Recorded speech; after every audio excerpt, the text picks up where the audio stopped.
Uncle ఆంటీకున్న పిచ్చి తోడు పోయాడంటావా లేకపోతే అంకుల్ పోయాకే ఆంటీకి పిచ్చి వచ్చిందంటావా?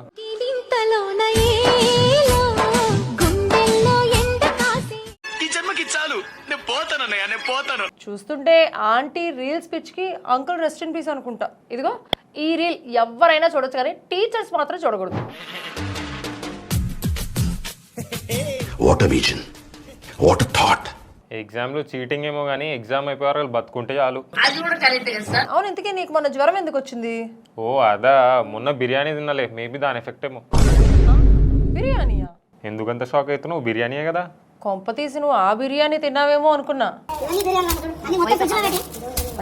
నిన్నటి బిర్యానీ ఇవన్నీ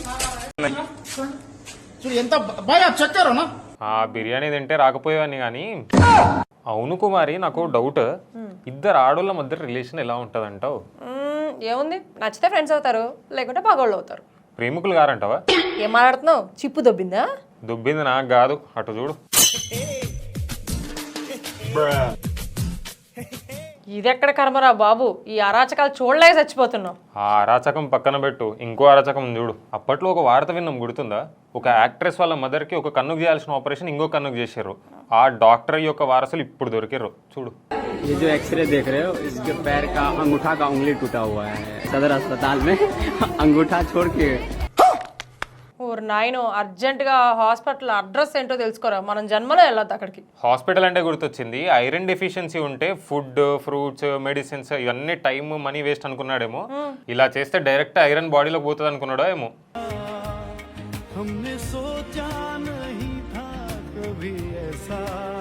అక్కడెలా పెట్టారా బాబు ఎడిటరు, డిస్క్లైమర్ వేయండి అయ్యా, దీనిని ఎవ్వరూ అనుకరించొద్దు అని. ओके ओके ఇంకో కొత్త ట్రెండ్ గురించి చెప్తా. చెప్పు. డబ్బుల కోసం డబ్బులున్న అమ్మాయిలను పటాయించడం పాత ట్రెండ్, పెన్షన్ వయసున్న బామ్మలను పటాయించడం కొత్త ట్రెండ్. చూడు,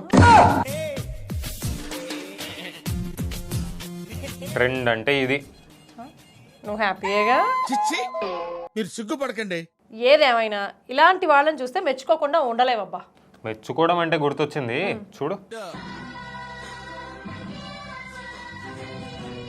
రీల్స్ కోసం చేశాడో రియల్గా చేశాడో తెలియదు కానీ ఐడియా మాత్రం అద్భుతం.